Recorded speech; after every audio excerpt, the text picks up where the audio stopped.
নিয়ে চলে এসেছি বর্ষাকালের অনেক রকমের বীজ নিয়ে গাছ লাগাবো।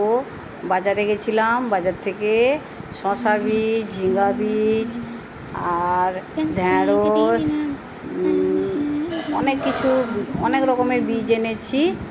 এবার আজকে শুধু আমি লাগাচ্ছি কি না ঝিঙ্গা আর চিচিঙ্গা বীজ লাগাচ্ছি।